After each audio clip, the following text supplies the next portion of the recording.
ओम नमः शिवाय। आज हम शिव महापुराण का रुद्र संगीता सेकेंड भाग का 13वां अध्याय पढ़े हुए थे। दक्ष द्वारा मैथुन सृष्टि का आरंभ, दक्ष की 60 कन्या की विवाह, सती की तपस्या, रुद्रदेव का सती से विवाह। आज हम 17वां अध्याय पढ़ने जाएंगे।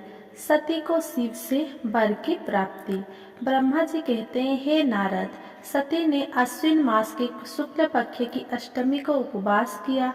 नंदाव्रता के पूर्ण होने पर जब वे भगवान शिव के ध्यान में मग्न थी तो भगवान शिव ने उन्हें प्रत्यक्ष दर्शन दिए। भगवान शिव का रूप अत्यंत मनोहारी था। उनके 5 मुख थे और प्रत्येक मुख में 3 नेत्र थे। मस्तक पर चंद्रमा शोभित था। उनके कंठ में नील चिन्ह था। उनके हाथ में त्रिशूल, ब्रह्मा कपाल पर वर्ग तथा अभय था। उन्होंने पूरे शरीर पर भस्म लगा रखी थी। गंगा जी उनके मस्तक की शोभा बढ़ा रही थी। उनका मुख करोड़ों चंद्रमाओं के समान प्रकाशमान था। सती ने उन्हें प्रत्यक्ष रूप में अपने सामने पाकर उनके चरणों की वंदना की। उस समय लज्जा और शर्म के कारण उनका सिर नीचे की ओर झुका हुआ था। तपस्या का फल प्रदान करने के लिए शिव जी बोले, उत्तम व्रत का पालन करने वाली हे दक्ष नंदिनी, मैं तुम्हारी तपस्या से बहुत प्रसन्न हूँ, इसीलिए तुम्हारी मनोकामना को पूरा करने के लिए स्वयं यहाँ प्रकट हुआ हूँ। अतः तुम्हारे मन में जो भी इच्छा है, तुम्हारी जो भी कामना है, जिसके वशीभूत होकर तुमने इतनी घोर तपस्या की है, वो मुझे बताओ, मैं उसे अवश्य ही पूर्ण करूँगा। ब्रह्मा जी कहते हैं, हे नारद, ब्रह्मा जी कहते हैं,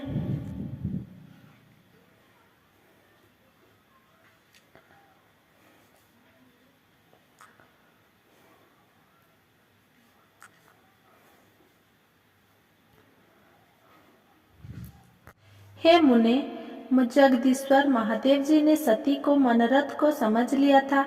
फिर भी वे सती से बोले कि देवी वर मांगो। देवी सती शर्म से सिर झुकाए थी। वो चाहकर भी कुछ नहीं कर पा रही थी। भगवान शिव के वचन सुनकर सती प्रेम में मग्न हो गई थी। शिव जी बार बार सती से वर मांगने के लिए कह रहे थे। तब देवी सती ने महादेव जी से कहा, शिव, हे वर देने वाले प्रभु, मुझे मेरी इच्छा के अनुसार ही वर दीजिए। इतना कहकर देवी चुप हो गई। जब भगवान शिव ने देखा कि देवी सती लज्जावश कुछ कह नहीं पा रही है, तो स्वयं उनसे बोले, हे देवी, तुम मेरी अर्धांगिनी बनो। ये सुनकर सती अत्यंत प्रसन्न हुई, क्योंकि उन्हें अपने मनोवांछित फलों की प्राप्ति हुई थी। वे अपने हाथ जोड़कर और मस्तक को झुकाकर भक्त वत्सल शिव के चरणों की वंदना करने लगी।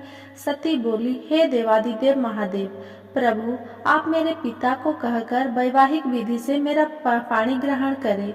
ब्रह्मा जी बोले, नारद, सती की बात सुनकर शिव जी ने उन्हें यह आश्वासना दिया कि ऐसा ही होगा। तब देवी सती ने भगवान शिव को हर्ष एवं मोह से देखा और उनसे आज्ञा लेकर अपने पिता के घर चली गई। भगवान शिव कैलाश पर लौट गए और देवी सती का स्मरण करते हुए उन्होंने मेरा चिंतन किया। शिव जी के स्मरण करने पर मैं तुरंत कैलाश की ओर चल दिया। मुझे देखकर भगवान शिव बोले, ब्रह्मांड, दक्ष कन्या सती ने बड़ी भक्ति से मेरी आराधना की है। उनके नंदाव्रत के प्रभाव से और आप सब देवताओं की इच्छाओं का सम्मान करते हुए मैंने देवी सती को उनका मनोवांछित वर प्रदान कर दिया है। देवी ने मुझसे यह वर मांगा कि मैं उनका पति हो जाऊं। उनके वर के अनुसार मैंने सती को अपनी पत्नी के रूप में प्राप्त करने का वर दे दिया है। वर प्राप्त कर वह बड़ी प्रसन्न हुई तथा उन्होंने मुझसे प्रार्थना की कि मैं उनके पिता प्रजापति दक्ष के समक्ष देवी सती से विवाह करने का प्रस्ताव रखूं और पाणी ग्रहण कर उनका वरण करूं। उनके विनम्र अनुरोध को मैंने स्वीकार कर लिया है, इसीलिए मैंने आपको यहाँ बुलाया है कि आप प्रजापति दक्ष के घर जाकर उनसे देवी सती का कन्यादान मुझसे करने का अनुरोध करें। भगवान शिव की आज्ञा से मैं बहुत प्रसन्न हुआ और मैंने उनसे कहा, भगवान, मैं धन्य हो गया जो आपने हम सभी देवी देवताओं के अनुरोध स्वीकार कर देवी सती को अपनी पत्नी बनाना स्वीकार करने और इस कार्य को पूरा करने के लिए मुझे चुना। मैं आपकी आज्ञानुसार अभी प्रजापति दक्ष के घर जाता हूँ तथा उन्हें आपका संदेश सुनाकर देवी सती का हाथ आपके लिए मांगता हूँ। ये कहकर मैं वेगशाली रथ से दक्ष के घर की ओर चल दिया। नारद जी ने पूछा, हे पितामह, पहले आप मुझे ये बताइए कि देवी सती के घर लौटने पर क्या हुआ। दक्ष ने उनसे क्या कहा और क्या किया। ब्रह्मा जी नारद जी के प्रश्न का उत्तर देते हुए बोले, जब देवी सती तपस्या पूर्ण होने पर अपनी इच्छा के अनुरूप भगवान शिव से वर पाकर अपने घर लौटी तो उन्होंने श्रद्धा पूर्वक अपने माता पिता को प्रणाम किया। उन्होंने अपनी सहेली द्वारा अपने माता पिता का यहाँ सूचना दी कि उन्हें भगवान शिव से वरदान की प्राप्ति हो गई है। वे सती की तपस्या से बहुत प्रसन्न हुए और उन्हें अपनी पत्नी के रूप में प्राप्त करना चाहते हैं। ये सुनकर प्रजापति दक्ष और उनकी पत्नी बहुत प्रसन्न हुए। उन्होंने आनंदित होकर बड़े उत्सव का आयोजन किया। उन्होंने ब्राह्मणों को भोजन कराया और उन्हें दक्षिणा दी। उन्होंने गरीबों और दीनों को दान दिया। कुछ समय बीतने पर प्रजापति दक्ष को पुनः चिंता होने लगी कि वे अपनी पुत्री का विवाह भगवान शिव से कैसे करें, क्योंकि वे अब तक मेरे पास सती का हाथ मांगने नहीं आए हैं। इस प्रकार प्रजापति दक्ष चिंतामग्न हो गए, लेकिन उन्हें ऐसी चिंता ज्यादा दिनों तक नहीं करनी पड़ी। शिव तो कृपा के सागर और करुणा के खान है, तब वो कैसे चिंतित रह सकता है जिसकी पुत्री ने तप द्वारा शिव का वरण किया है। जब मैं सरस्वती सहित उनके घर उपस्थित हो गया तब मुझे देखकर उन्होंने मुझे प्रणाम किया और बैठने के लिए आसन दिया। तत्पश्चात दक्ष ने मेरे आने का कारण पूछा तो मैंने अपने आने का प्रयोजन बताते हुए कहा, हे प्रजापति दक्ष, मैं भगवान शिव की आज्ञा से आपके घर आया हूँ। मैं देवी सती का हाथ महादेव जी के लिए मांगने आया हूँ। सती ने उत्तम आराधना करके भगवान शिव को प्रसन्न कर उन्हें अपने पति के रूप में प्राप्त करने का वर प्राप्त किया है। अतः तुम शीघ्र ही सती का पाणी ग्रहण शिव जी के साथ करा दो। नारद, मेरे यह बात सुनकर दक्ष बहुत प्रसन्न हुआ। उनसे हर्षित मन से इस विवाह के लिए अपनी स्वीकृति दे दी। तब मैं प्रसन्न मन से कैलाश पर्वत पर चल दिया। वहाँ भगवान शिव मेरी उत्सुकता से प्रतीक्षा कर रहे थे। वही दूसरी ओर प्रजापति दक्ष, उनकी पत्नी और पुत्री सती विवाह प्रस्ताव आने पर हर्ष से विभोर हो रहे थे। 18वां अध्याय, शिव और सती का विवाह। ब्रह्मा जी बोले, नारद, जब मैं कैलाश पर्वत पर भगवान शिव को प्रजापति दक्ष की स्वीकृति की सूचना देने पहुंचा तो वे उत्सुकता पूर्वक मेरी ही प्रतीक्षा कर रहे थे। तब मैंने महादेव जी से कहा, हे भगवान, दक्ष ने कहा कि वे अपनी पुत्री सती का विवाह भगवान शिव से करने को तैयार है, क्योंकि सती का जन्म महादेव जी के लिए ही हुआ है। ये विवाह होने पर उन्हें सबसे अधिक प्रसन्नता होगी। उनकी पुत्री सती ने महादेव जी को पति रूप में प्राप्त करने हेतु ही उनकी घोर तपस्या की है। उन्हें इस बात की भी खुशी है कि मैं स्वयं आपकी आज्ञा से उनकी पुत्री के लिए आपका अर्थात भगवान शिव का विवाह प्रस्ताव लेकर वहां गया। उन्होंने कहा, हे पितामह, उनसे कहिए कि वे शुभ लग्न और मुहूर्त में अपनी बारात लेकर स्वयं आए। मैं अपनी पुत्री का कन्यादान सहस्र महादेव जी को कर दूंगा। हे भगवान, दक्ष ने मुझसे यह बात कही है, इसीलिए आप शुभ मुहूर्त देखकर शीघ्र ही उनके घर चले और देवी सती का वरण करें। हे नारद, मेरे ऐसे वचन सुनकर शिव जी ने कहा, हे संसार की सृष्टि करने वाली ब्रह्मा जी, मैं तुम्हारे और नारद जी के साथ ही प्रजापति दक्ष के घर चलूंगा। इसीलिए ब्रह्मा जी, आप नारद और अपने मानस पुत्र का स्मरण कर उन्हें यहाँ बुला ले। साथ ही मेरे पार्षद भी दक्ष के घर चलेंगे। नारद, तब भगवान शिव की आज्ञा पाकर मैंने तुम्हारा और अपने अन्य मानस पुत्र का स्मरण किया। उन तक मेरा संदेश पहुँचते ही वे तुरंत कैलाश पर्वत पर उपस्थित हो गए। उन्होंने हर्षित मन से महादेव जी को और मुझे प्रणाम किया। तत्पश्चात शिव जी ने भगवान श्रीहरि विष्णु का स्मरण किया। भगवान विष्णु देवी लक्ष्मी के साथ अपने विमान गरुड़ पर बैठ वहां आ गए। चैत्र मास के शुक्ल पक्ष की त्रयोदशी तिथि में रविवार को पूर्व फाल्गुनी नक्षत्र में त्रिलोकीनाथ भगवान शिव की बारात धूमधाम से कैलाश पर्वत से निकली। उनकी बारात में मैं, देवी सरस्वती, विष्णु जी, देवी लक्ष्मी, सभी देवी देवता, मुनि और शिवगण आनंद मग्न होकर चल रहे थे। रास्ते में खूब उत्सव हो रहा था। भगवान शिव की इच्छा से बेल, वाद्य, सांप, जटा और चंद्रकला उनके आभूषण बन गए। भगवान स्वयं नंदी पर सवार होकर प्रजापति दक्ष के घर पहुँचे। द्वार पर भगवान शिव की बारात देखकर सभी हर्ष से फूले नहीं समा रहे थे। प्रजापति दक्ष ने विधि पूर्वक भगवान शिव की पूजा अर्चना की। उन्होंने सभी देवताओं का खूब आदर सत्कार किया तथा उन्हें घर के अंदर ले गए। दक्ष ने भगवान शिव को उत्तम आसन पर बैठाया और हम सभी देवताओं और ऋषि मुनियों को भी जथा योग्य स्थान दिया। सभी का भक्ति पूर्वक पूजन किया। तत्पश्चात दक्ष ने मुझसे प्रार्थना की कि मैं ही वैवाहिक कार्य को संपन्न कराऊं। मैंने दक्ष की प्रार्थना को स्वीकार किया और वैवाहिक कार्य कराने लगा। शुभ लग्न और शुभ मुहूर्त देखकर प्रजापति दक्ष ने अपनी पुत्री सती का हाथ भगवान शिव के हाथों में सौंप दिया और विधि विधान से पाणी ग्रहण संस्कार संपन्न कराया। उस समय वहाँ बहुत बड़ा उत्सव हुआ और नाच गाना भी हुआ। सभी आनंद मग्न थे। हम सभी देवी देवताओं ने भगवान शिव और देवी सती की बहुत स्तुति की और उन्हें भक्ति पूर्वक प्रणाम किया। भगवान शिव और सती का विवाह हो जाने पर उनके माता पिता बहुत प्रसन्न हुए और महादेव जी को अपनी कन्या का दान कर प्रजापति दक्ष कृतार्थ हो गए। महेश्वर का विवाह होने का पूरा संसार मंगल उत्सव मनाने लगा। 19वां अध्याय, ब्रह्मा और विष्णु द्वारा शिव की स्तुति करना। ब्रह्मा जी कहते हैं, नारद, कन्यादान करके दक्ष ने भगवान शिव को अनेक उपहार प्रदान किए। उन्होंने सभी ब्राह्मणों को भी दान दक्षिणा दी।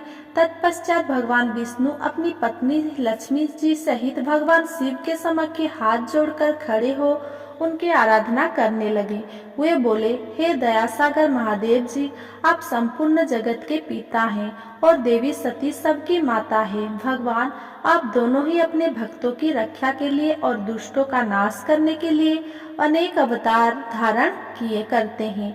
इस प्रकार उन्होंने शिव सती की बहुत स्तुति की। नारद, मैं उनके पास आकर विधि के अनुसार फेरे लेकर आने लगा। ब्राह्मणों की आज्ञा और मेरे सहयोग से सती और भगवान शिव ने विधि पूर्वक अग्नि के फेरे लिए। उस समय वहाँ बहुत अद्भुत उत्सव किया जा रहा था। वहाँ विभिन्न प्रकार के बाजे और सहनाइयाँ बज रही थी। स्त्रियां मंगल गीत गा रही थी और खुशी से सभी नृत्य कर रहे थे। तत्पश्चात भगवान विष्णु बोले, सदाशिव, आप संपूर्ण प्रकृति के रचयिता है। आपका स्वरूप ज्योतिर्मय है। ब्रह्मा जी, मैं और रुद्रदेव आपके ही रूप हैं। हम सभी सृष्टि की रचना, पालन और संहार करते हैं। हे प्रभु, हम सब आपका ही अंश हैं। प्रभु, आप आकाश के समान सर्वव्यापी और ज्योतिर्मय है। जिस प्रकार हाथ, कान, नाक, मुंह, सिर आदि शरीर के विभिन्न रूप है, उसी प्रकार हम सब भी आपके शरीर के ही अंग हैं। आप निर्गुण निराकार है। समस्त दिशाएं आपकी मंगल कथा कहती है। सभी देवी देवता और ऋषि मुनि आपके ही चरणों की वंदना करते हैं। आपकी महिमा का वर्णन करने में मैं असमर्थ हूँ। भगवान, यदि हम सब से कुछ गलती हो गई हो तो कृपया उसे क्षमा करें और प्रसन्न हो। ब्रह्मा जी बोले, इस प्रकार श्री हरि ने भगवान शिव की बहुत स्तुति की।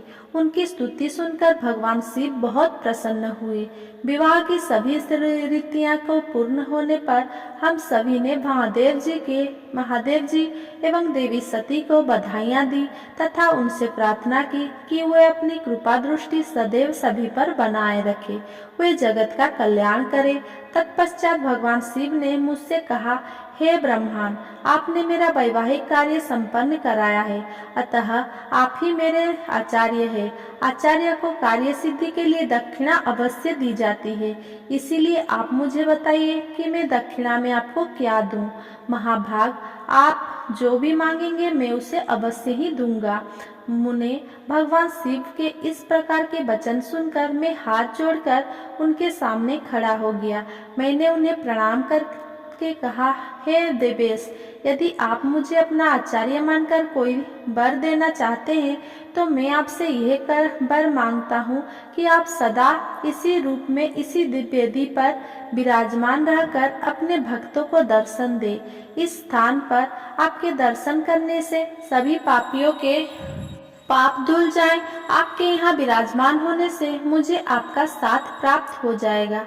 मैं इसी देवी के पास आश्रम बनाकर यहाँ निवास करूँगा और तपस्या करूँगा।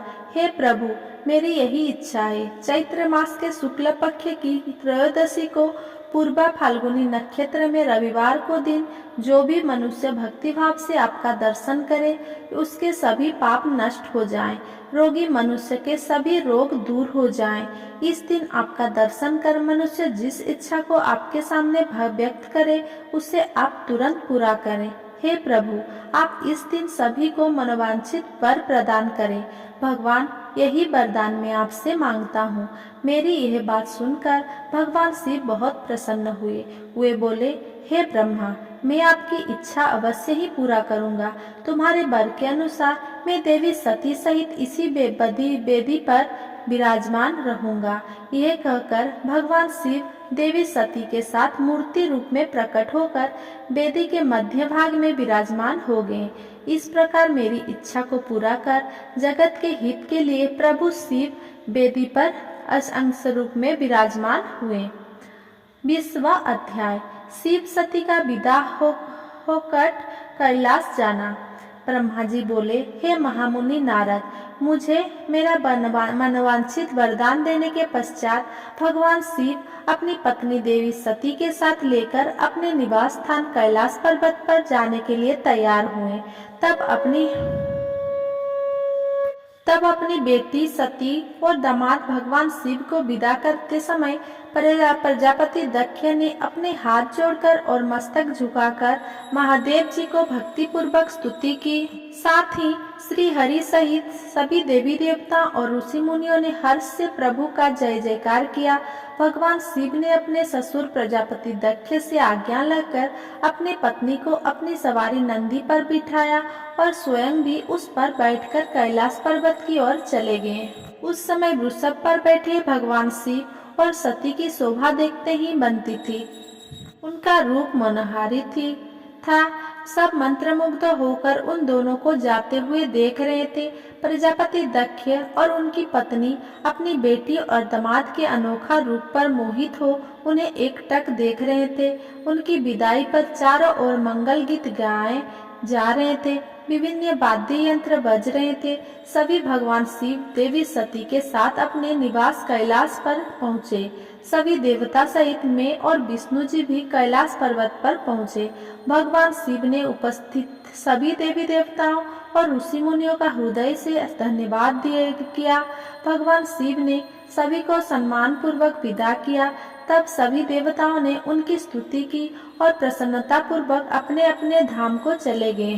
तत्पश्चात शिव और देवी सती सुख पूर्वक अपने वैवाहिक जीवन का आनंद उठाने लगे। सूत जी कहते हैं, हे मुनियों, मैंने तुम्हें भगवान शिव के शुभ विवाह की पुण्य कथा सुनाई है। भगवान शिव का विवाह कब और किससे हुआ, वो विवाह के लिए कैसे तैयार हुए, इस प्रकार मैंने सभी प्रसंगों का वर्णन तुमसे किया है। विवाह के समय यज्ञ अथवा किसी भी शुभ कार्य के आरंभ में भगवान शिव का पूजन करने के पश्चात इस कथा को जो सुनता पढ़ता अथवा उसका कार्य या वैवाहिक आयोजन बिना विघ्न और बाधाओं के पूरा होता है। इस कथा के श्रवण से सभी शुभ कार्य निर्विघ्न पूर्ण होते हैं। इस अमृतवाणी अमृतमयी कथा को सुनकर जिस कन्या का विवाह होता है वो सुख सौभाग्य सुशीलता और सदाचार आदि सद्गुणों से युक्त हो जाती है। भगवान शिव की कृपा से पुत्रवती भी होती है। 21वां अध्याय शिव सती विहार। नारद जी ने पूछा, हे पितामह ब्रह्मा जी, शिव जी के विवाह के पश्चात सभी पधारे देवी देवताओं और ऋषि मुनियों सहित श्रीहरि और आपको विदा करने के पश्चात क्या हुआ? हे प्रभु, इससे आगे की कथा का वर्णन भी आप मुझसे करें। ये सुनकर ब्रह्मा जी ने मुस्कुराते हुए कहा, हे महर्षि नारद, सभी उपस्थित देवताओं को विवाह परांत भगवान शिव और देवी सती ने प्रसन्नता पूर्वक विदा कर दिया। तत्पश्चात देवी सती ने सभी शिवगणों को भी कुछ समय के लिए कैलाश पर्वत से जाने की आज्ञा प्रदान की। सभी शिवगणों ने महादेव जी को प्रणाम कर उनकी स्तुति की। तत्पश्चात उन्होंने भगवान शंकर से वहां से जाने की आज्ञा मांगी। आज्ञा देते हुए महादेव जी ने कहा, जाएं, लेकिन मेरे स्मरण करने पर आप सभी तुरंत मेरे समक्ष उपस्थित हो जाएं। तब नंदी समेत सभी गण वहां भगवान शिव और देवी सती को अकेला छोड़कर कुछ समय के लिए कैलाश पर्वत से चले गए। अब कैलाश पर्वत पर भगवान शिव सती के साथ अकेले थे। देवी सती भगवान शिव को पति रूप में प्राप्त कर बहुत खुश थी। बहुत कठिन तप के उपरांत ही उन्हें भगवान शिव का सानिध्य मिल पाया था। ये सोचकर वो बहुत रोमांचित थी। उधर देवी सती के अनुपम सौंदर्य को देखकर शिव जी भी मोहित हो चुके थे। वे भी देवी सती का साथ पाकर अपने को धन्य समझ रहे थे। एकांत पाकर शिव जी अपनी पत्नी सती के साथ कैलाश पर्वत के शिखर पर रमण करने लगे। 22वां अध्याय शिव सती का हिमालय गमन। कैलाश पर्वत पर श्री शिव और दक्ष कन्या सती के विविध विहारों का विस्तार से वर्णन करने के बाद ब्रह्मा जी ने कहा, नारद, एक दिन की बात है कि देवी सती भगवान शिव को प्रेम पूर्वक प्रणाम करके दोनों हाथ जोड़कर खड़ी हो गई। उन्हें चुपचाप खड़े देखकर भगवान शिव समझ गए कि देवी सती के मन में कुछ बात अवश्य है जिसे वो कहना चाह रही है। तब उन्होंने मुस्कुराकर देवी सती से पूछा कि हे प्राणवत्सला, कहिए आप क्या कहना चाहती है? ये सुनकर देवी सती बोली, हे भगवान, वर्षा ऋतु आ गई है। चारों ओर का वातावरण सुंदर और मनोहारी हो गया है। हे भव्य देवाधिदेव, मैं चाहती हूँ कि कुछ समय हम कैलाश पर्वत से दूर पृथ्वी पर या हिमालय पर्वत पर जाकर रहें। वर्षा काल के लिए हम किसी योग्य स्थान पर चले जाएं और कुछ समय वहीं निवास करें। देवी सती की यह प्रार्थना सुनकर भगवान शिव हंसने लगे। हंसते हुए ही उन्होंने अपनी पत्नी सती से कहा कि प्रिय, जहाँ पर मैं निवास करता हूँ वहाँ पर मेरी इच्छा के विरुद्ध कोई भी आ जा नहीं सकता है। मेघ भी नहीं मेरी आज्ञा के बिना कैलाश पर्वत की ओर कभी नहीं आएंगे। वर्षा काल में भी मेघ सिर्फ नीचे की ओर ही घूमकर चले जाएंगे। हे प्रिय, तुम्हारी इच्छा के विरुद्ध कोई भी तुम्हें परेशान नहीं कर सकता। फिर भी यदि आप चाहती हो तो हम हिमालय पर्वत पर चलते हैं। तत्पश्चात भगवान शिव अपनी पत्नी सती के साथ हिमालय पर चले गए। कुछ समय वहां प्रसन्नता पूर्वक विहार करने के पश्चात वे पुनः अपने निवास पर लौट आए। अगर मेरा ये वीडियो आपको पसंद आया हो तो मेरा वीडियो को लाइक, कमेंट, शेयर करें एंड मेरा चैनल को सब्सक्राइब करें। धन्यवाद।